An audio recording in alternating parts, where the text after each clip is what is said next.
राष्ट्र सर्वप्रथम की बात कार्यक्रम में आप सभी राष्ट्रवासियों का हार्दिक स्वागत है।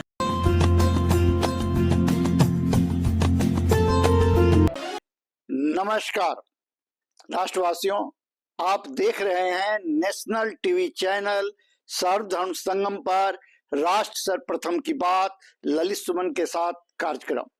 इस कार्यक्रम में आज हम बात करेंगे कल 5 फरवरी को दिल्ली में हो रहे मतदान के संदर्भ में।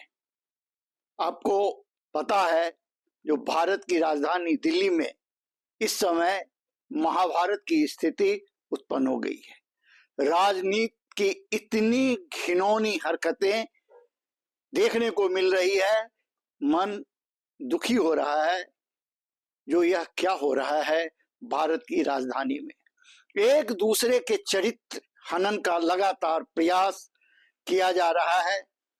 झूठ को सत्य बनाकर सोशल मीडिया के माध्यम से प्रसारित करने का काम हो रहा है, और वो भी बड़े ही सुनियोजित ढंग से मतदाताओं को दिग्भ्रमित करने के लिए, मतदाताओं को लुभाने के लिए पहले ही रेवड़ियां बांटी गई।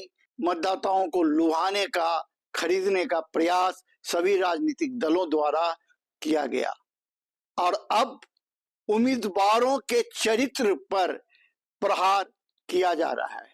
इसी तरीके का एक मामला दिल्ली के वीआईपी विधानसभा क्षेत्र मोती नगर का सामने आया है। यहाँ से भारतीय जनता पार्टी ने दिल्ली के पूर्व मुख्यमंत्री और राजस्थान के गवर्नर रहे स्वर्गीय मदन लाल खुराना के पुत्र हरीश खुराना को चुनाव मैदान में उतारा। हरीश खुराना के समर्थन में देश के रक्षा मंत्री तक आकर के प्रचार किया है, और कई प्रदेशों के मुख्यमंत्री भी आकर हरीश खुराना को विजयी बनाने के लिए मतदाताओं से वोट मांगा। हरीश खुराना के समर्थन में जनता लामबंद हो रही थी। इसी बीच 10 वर्षों से आम आदमी पार्टी जो यहाँ शासन कर रही है, उसके द्वारा एक वीडियो जारी किया गया है, जिसमें हरीश खुराना को यह दिखाया गया कि वह किस प्रकार से अपने पूर्व विधायक, अपने पूर्व निगम पार्षद एवं सांसद के खिलाफ गाली बक रहे हैं। जब यह वीडियो वायरल हुआ और हरीश खुराना से जब बात की गई, तो हरीश खुराना ने बताया कि उन्होंने इस संदर्भ में दिल्ली के पुलिस कमिश्नर को लिखित शिकायत की है, जहां वहीं थाने में भी लिखित शिकायत दी है, और इस फेक वीडियो के खिलाफ कार्रवाई करने के लिए कहा है। सवाल यह उठता है कि यह फेक है या यह सही है, यह तो जांच के बाद पता चलेगा। लेकिन चुनाव के ऐन वक्त पर जिस प्रकार से इस तरीके की घिनौनी वीडियो जारी हुआ है, वह कई प्रकार के सवाल पैदा कर रहा है।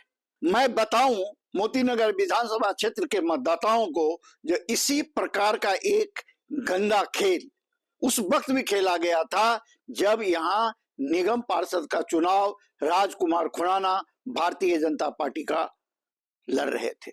उस समय में राजकुमार खुराना के बारे में भी एक नेशनल टीवी में एक खबर चलवाई गई थी, और एक लोकल समाचार पत्र में ढेरों आरोप लगाकर समाचार पत्र घर घर वितरित करवाया गया था। राजकुमार खुराना ने इस संदर्भ में उस वक्त कीर्तिनगर थाना में लिखित शिकायत की थी, और यहाँ के लोकप्रिय समाचार पत्र इंडिया दर्पण में समाचार प्रकाशित कराकर उसे घर घर पहुंचाने का काम किया था, अपनी बात रखने का प्रयास किया था।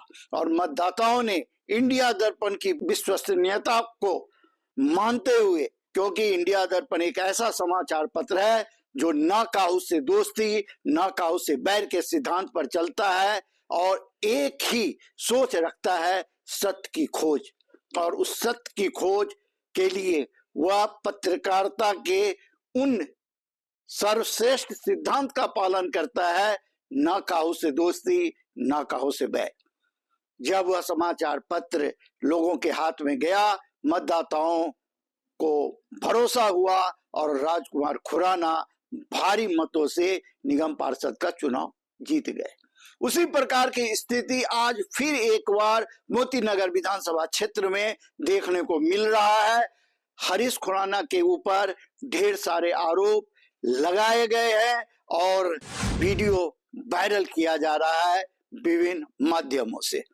हरीश खुराना परेशान है, जो वो क्या करे, कैसे करे, अपनी बात किस प्रकार मतदाताओं तक पहुंचावे, ताकि मतदाताओं को यह पता चल रहे कि वह चुनाव जीत रहे हैं और उनको हराने के लिए एक सुनियोजित तरीके से यह प्रयास किया गया है। उन्होंने लिखित शिकायत तो थाने में और पुलिस कमिश्नर को कर दिया, लेकिन पुलिस कमिश्नर या थाना इस पर कार्रवाई जब तक करेगी तब तक चुनाव बीत चुका होगा, मतदान हो चुके होंगे, मतदाता दिग्भ्रमित हो चुके होंगे, हरीश खुराना का चरित्र हनन हो चुका होगा, बाद में न्याय होगा।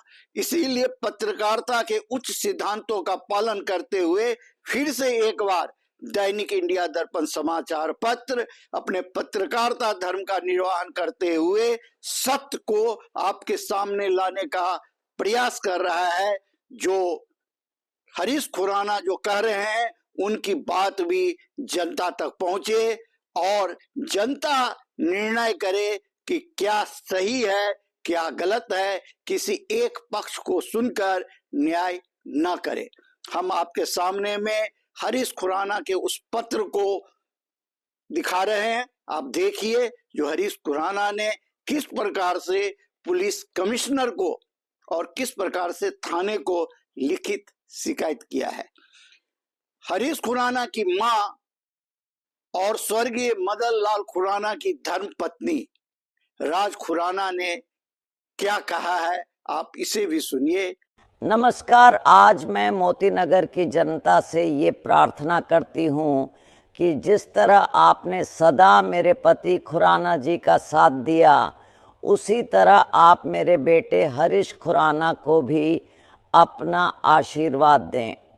मैं आपसे वादा करती हूँ कि जिस तरह खुराना जी ने सदा ही अपना जीवन मोती नगर की सेवा में समर्पित किया, उसी तरह मेरा बेटा हरीश खुराना भी जीवन भर मोती नगर की सेवा में लगा रहेगा। मेरी आपसे अपील है कि आने वाले चुनाव में मेरे बेटे को आशीर्वाद दें और खुराना परिवार हमेशा ही आपकी सेवा में सदा रहेगा। आप यह भी सुनिए कि एक दूसरा वीडियो भी वायरल हो रहा है।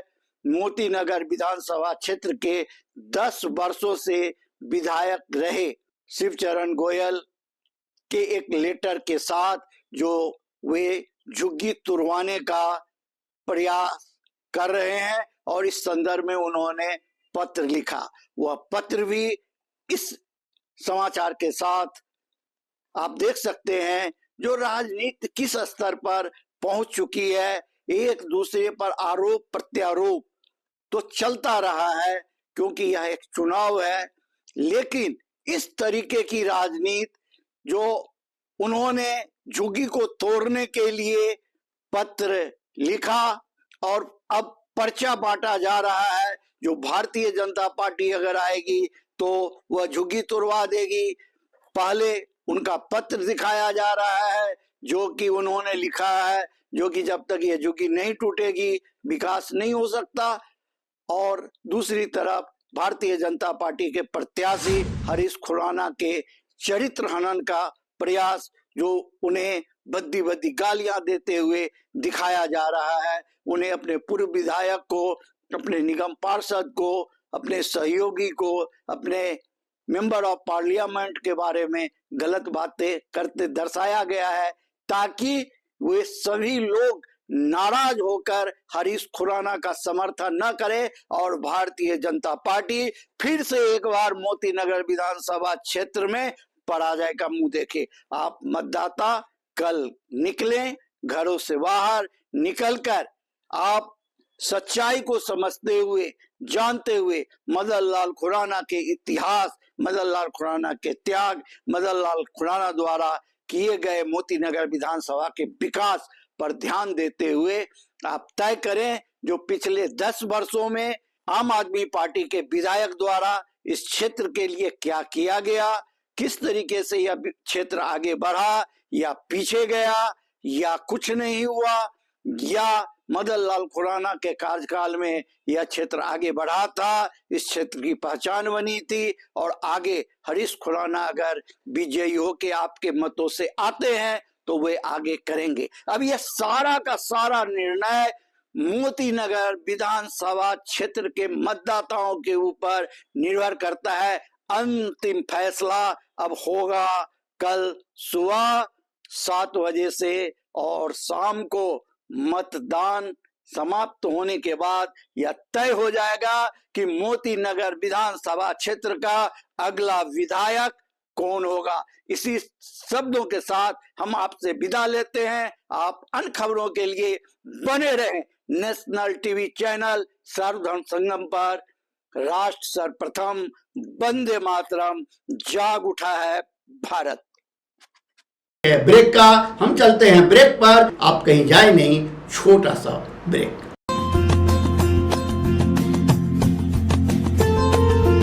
Kamal Buildtech Private Limited, fulfilling promises. With our professional team and experience of delivering projects, in past we guarantee you peace of mind and top quality work in an affordable price.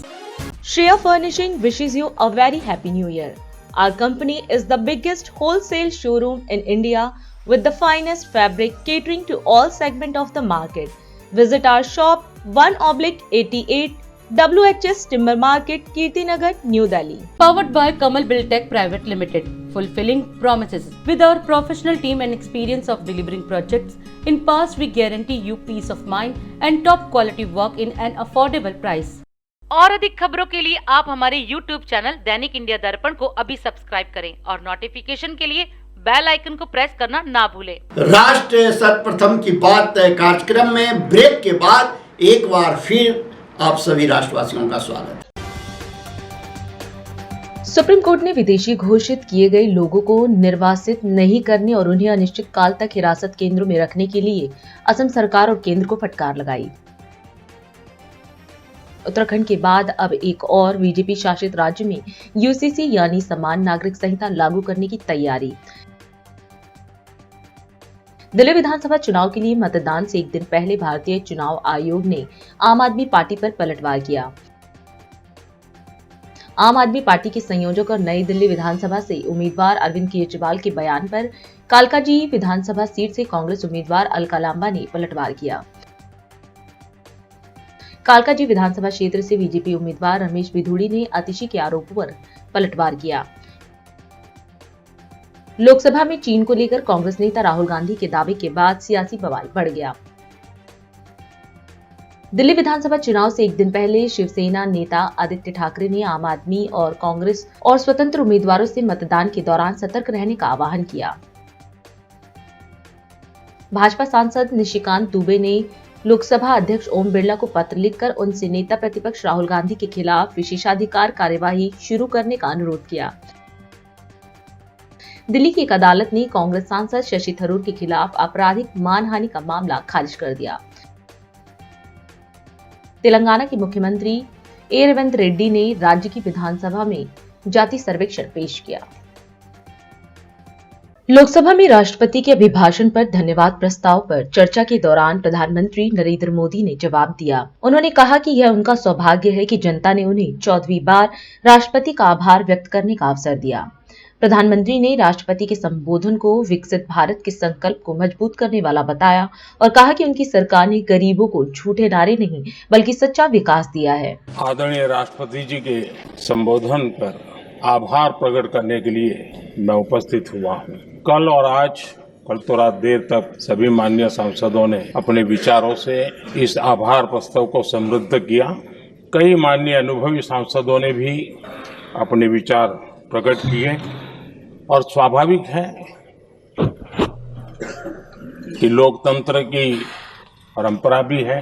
जहां आवश्यकता था वहां प्रशंसा हुई, जहां परेशानी थी वहां कुछ नकारात्मक बातें भी हुई, लेकिन ये बहुत स्वाभाविक है।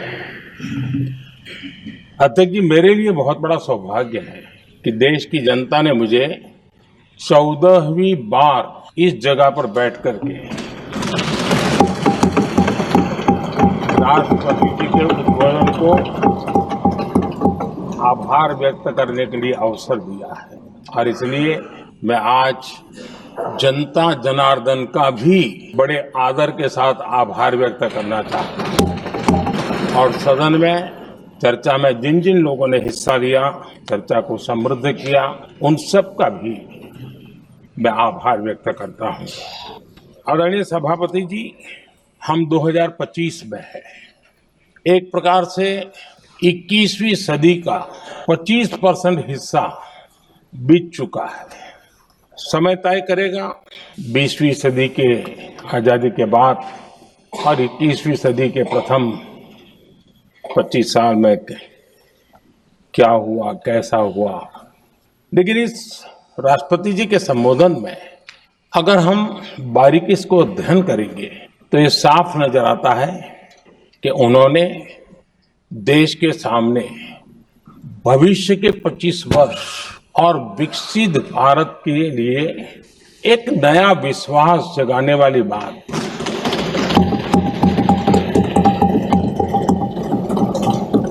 एक प्रकार से आदरणीय राष्ट्रपति जी का ये उद्बोधन विकसित भारत के संकल्प को मजबूती देने वाला है, नया विश्वास पैदा करने वाला है और जन सामान्य को प्रेरित करने वाला है। आदरणीय सभापति जी, सारे अध्ययन बार बार ये कह चुके हैं कि गत 10 वर्ष में देश की जनता ने हमें सेवा करने का मौका दिया।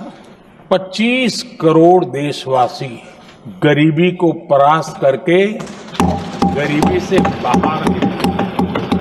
आदरणीय सभापति जी, 5 दशक तक गरीबी हटाओ के नारे सुने हो और अब 25 करोड़ गरीब गरीबी को परास्त करके बाहर निकले। ऐसे ही नहीं,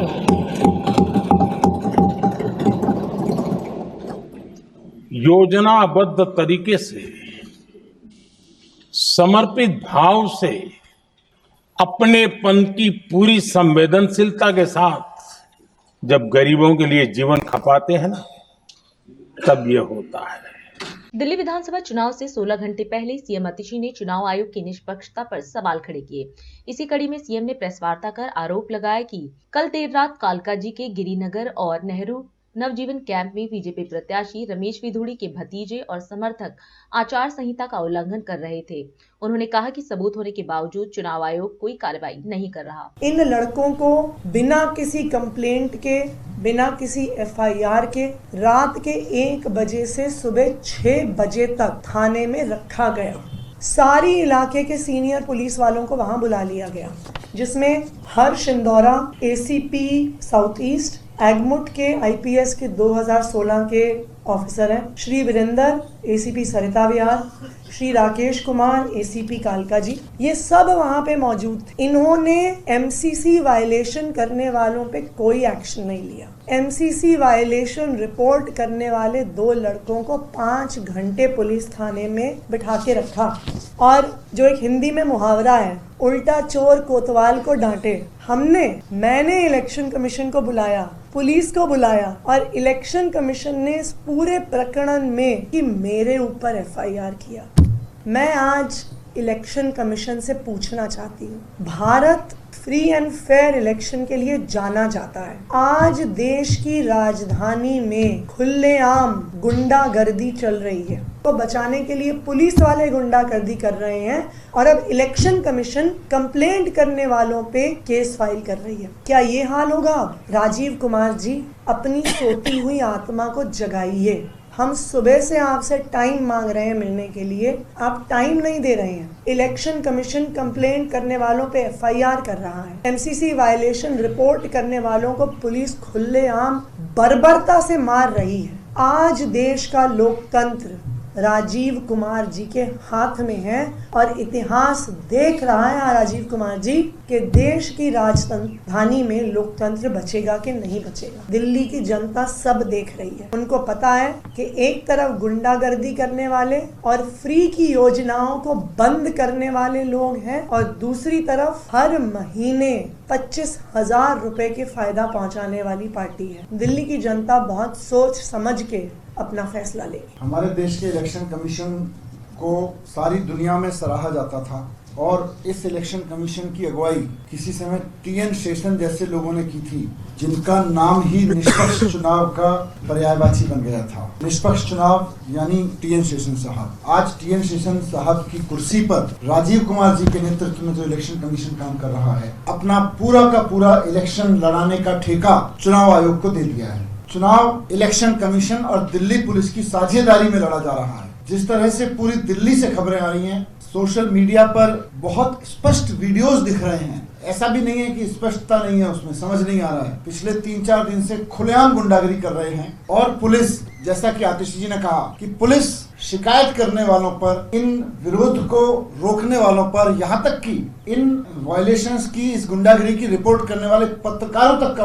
उत्पीड़न कर रही है। लेकिन पुलिस और चुनाव आयोग कोई कार्रवाई नहीं कर रहा है उन लोगों के खिलाफ जो वायलेशन कर रहे हैं, जो गुंडागर्दी कर रहे हैं। और ये आज से नहीं हो रहा, ये चुनाव की घोषणा से पहले से हो रहा है। किस तरह से हमने देखा 1100 रुपए बांटे गए, साड़ियां बांटी गई और चुनाव आयोग कहता रहा कि हमें कोई साड़ी का सबूत नहीं मिल रहा है। सोशल मीडिया भरा पड़ा है ऐसे सबूतों से और वीडियो से। तो पूरा का पूरा चुनाव, दिल्ली का चुनाव आयोग और दिल्ली पुलिस की साझेदारी पे, आप दिल्ली के चुनाव के लिए जगह जगह गए, आप ही के तो लोग तो पूरा गुंडागर्दी कर रहे हैं, आप इसको रोकिए। खुलेआम जंगपुरा विधानसभा के खुलेआम धमकी दी है हमारी कार्यकर्ताओं को, महिला कार्यकर्ताओं को जो सर्विस में काम करती हैं, जो खुल के बोलती हैं कि हम पढ़े हैं, हमारे बच्चे पढ़े हैं वहाँ पे, कि ज्यादा मत बोलो वरना तेजाब से मुंह ऐसा कर देंगे कि किसी को मुंह दिखाने लायक नहीं रहोगे। तेजाब फेंकने की धमकी दे रहे हैं महिला कार्यकर्ताओं को। सीएम धामी ने देहरादून में भारतीय मानक ब्यूरो द्वारा स्टैंडर्ड क्लब कार्निवल का शुभारंभ किया। वहीं सीएम ने इस अवसर पर उपस्थित जनों को भारतीय मानक ब्यूरो द्वारा जनहित में जारी आईएसआई उत्पादों को खरीदने की शपथ भी दिलाई। इस दौरान मुख्यमंत्री ने विभिन्न विद्यालयों के छात्र छात्राओं द्वारा बनाए गए वैज्ञानिक सिद्धांतों पर आधारित मॉडलों का अवलोकन कर उन्हें प्रोत्साहित किया। वहीं सीएम ने उपभोक्ताओं के संरक्षण एवं उन्हें गुणवत्ता युक्त उत्पाद उपलब्ध कराने के लिए भारतीय मानक ब्यूरो द्वारा किए जा रहे कार्यों की प्रशंसा की। भारतीय मानक ब्यूरो का स्टैंडर्ड क्लब हमारे छात्रों को गुणवत्ता और मानकीकरण का महत्व समझाने के साथ साथ उनमें रचनात्मकता, नवाचार और वैज्ञानिक दृष्टिकोण को विकसित करने का कार्य कर रहा है। भाइयों बहनों, किसी भी देश की अर्थव्यवस्था, औद्योगिक विकास और वैश्विक प्रतिस्पर्धा में उसका स्थान इस बात पर निर्भर करता है कि वहाँ बनने वाले उत्पाद और सेवाएं कितनी विश्व स्तरीय हैं, कितनी टिकाऊ हैं, कितनी उच्च मानकों को निर्धारित करती हैं। इसी उद्देश्य को ध्यान में रखते हुए भारतीय मानक ब्यूरो पिछले 78 वर्षों से राष्ट्र निर्माण में अपना सतत रूप से अनवरत रुके हुए अपना योगदान दे रहा है। भारतीय मानक ब्यूरो ने विभिन्न क्षेत्रों में मानकीकरण के माध्यम से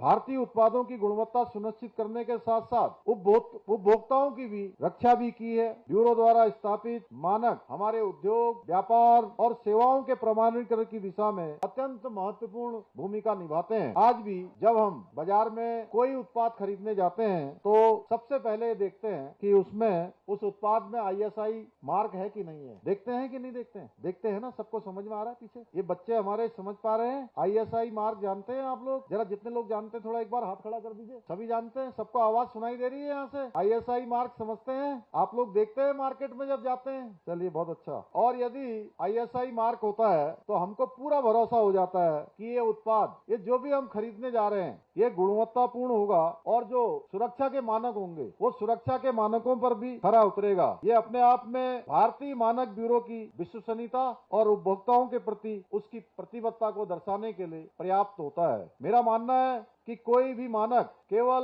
तकनीकी दिशा निर्देश या मापदंड नहीं होते हैं, बल्कि वह हमारे देश के विकास और आत्मनिर्भरता की बुनियाद भी होते हैं। ये न केवल हमारे कार्यों की जो गुणवत्ता है उसे सुनिश्चित करते हैं, बल्कि देश के प्रत्येक नागरिक के जीवन को भी किसी न किसी रूप में अवश्य प्रभावित करते हैं। हाल के वर्षों में मानकों को इकोसिस्टम का व्यापक विस्तार हुआ है, जो अब कृषि, सड़क, परिवहन, स्वास्थ्य और अन्य सेवाओं सहित सभी क्षेत्रों को समाहित करता है। ये विस्तार सुनिश्चित करता है कि सभी क्षेत्रों में उच्च गुणवत्ता, सुरक्षा और दक्षता के मानक लागू हों, जिससे हमारे जीवन स्तर में सुधार हो और अर्थव्यवस्था को भी मजबूती मिल सके। हमारे प्रदेश में भी भारतीय मानक ब्यूरो विभिन्न विभागों जैसे PWD, MDDA, UPCL और आपदा प्रबंधन के साथ समन्वय करते हुए इन सभी को मानकीकरण की दिशा में जागरूक और सशक्त बनाने का महत्वपूर्ण कार्य कर रहा है। भाइयों बहनों, आज आदरणीय प्रधानमंत्री श्री नरेंद्र मोदी जी के नेतृत्व में आत्मनिर्भर भारत का सपना साकार हो रहा है। विकसित भारत का संकल्प आगे बढ़ रहा है। 2047 का जो संकल्प विकसित भारत का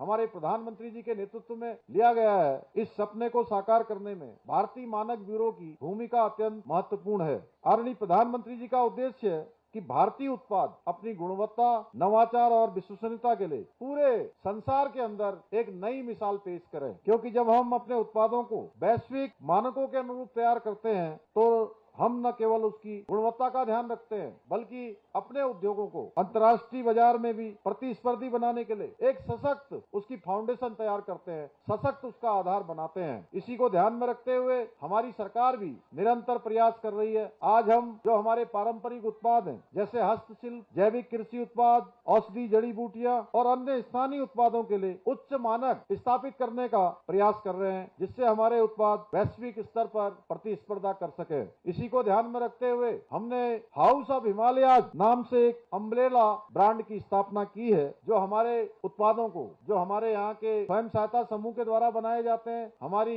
महिलाओं के समूह के द्वारा बनाए जाते हैं या लोकल स्तर पर उत्पाद करने वाले लोगों के द्वारा बनाए जाते हैं। सीएम मोहन यादव ने नर्मदा जयंती के पुण्य अवसर पर हरदा जिले के छिपानेर में मध्य प्रदेश की जीवन रेखा मां नर्मदा के तट पर निर्मित वेदगर्भा घाट के लोकार्पण समारोह में प्रतिभाग किया। इस अवसर पर 316 करोड़ से अधिक के विकास कार्यों का भूमि पूजन व लोकार्पण किया। वहीं कार्यक्रम को संबोधित करते हुए मुख्यमंत्री ने कहा कि प्रवाहमयी जीवन का संदेश देने वाली, दर्शन मात्र से पापों को हरने वाली, 7 कल्पों तक भी क्षय न होने वाली मां नर्मदा के जल को स्वच्छ एवं निर्मल बनाए रखने के साथ ही श्रद्धालुओं की सुविधा व भूमि के कटाव को रोकना हमारी सरकार की प्रतिबद्धता है और इसके लिए हम निरंतर अभिनव प्रयास करते रहेंगे। आज का दिन तो कुछ कई कारण से थोड़ा अलग हटके है। हम सब, जैसे भाई साहब ने बोला, बिल्कुल सही बात कि माँ गंगा के प्राकट्य के लिए भागीरथ जी ने तपस्या की और उनके तपस्या के परिणाम स्वरूप महाराज भगवान शिवशंकर ने अपने जटाओं में धारण करके गंगा जी के अवतरण का, उनने हमारा सपना भागीरथ जी के काल का सार्थक किया। लेकिन जटाओं के लिए जहाँ गंगा जी का जल हमको मिला, वो भी बगैर ग्लेशियर के, कोई बर्फ नहीं है, लेकिन आज इतनी चैतन्य मां नर्मदा की धारा है कि दुनिया को अपनी जगह जैसे देखे, लेकिन एकमात्र मां नर्मदा का ये किनारा है जहां पर मां सीधे कई लोगों को दर्शन देती है, कई लोगों के जीवन धन्य होते हैं। ये एकमात्र स्थान जहां आम जन भी और साधक भी दोनों का जीवन का आना धन्य होता है। वो अगर कोई पवित्र किनारा है तो मां नर्मदा का किनारा है। हमें इस बात की प्रसन्नता है और इनका आशीर्वाद हमको मिलता है। सरकार की दृष्टि से देखा जाए तो सच्चे अर्थों में आज की स्थिति में 48 लाख हेक्टेयर क्षेत्र में सिंचाई की हमारी क्षमता बढ़ी, लेकिन इस सिंचाई क्षमता में मध्य प्रदेश की वर्तमान की स्थिति बताना चाहूंगा, उसमें 40 लाख हेक्टेयर अगर सिंचाई में खेतों को पानी मिल रहा है तो मां नर्मदा के आशीर्वाद से मिल रहा है। हमें इस बात का आनंद है। 40 लाख हेक्टेयर कोई कल्पना कर सकता है? सब जानते हैं कि जैसे हमने कोई पारस पत्थर नहीं देखा, लेकिन पारस के बारे में कहा जाता है कि जैसे किसी लोहे को छुआओ तो लोहा सोना बन जाता है। ये तो हमने सुना और देखा, ये तो सुनने वाली बात है, देखा तो है नहीं। लेकिन सच्चे अर्थों में जहाँ सूखे खेत को पानी मिल जाए, ये बात पक्की है कि वहाँ फसलों के रूप में सोना हो जाता है, इस बात में कोई शक नहीं। आज धान का कटोरा मध्य प्रदेश आज हम इस कार्यक्रम में आपसे विदा लेते हैं। आप अन्य खबरों के लिए बने रहे। राष्ट्र सर्वप्रथम, वंदे मातरम, जाग उठा है भारत। राष्ट्र सर्वप्रथम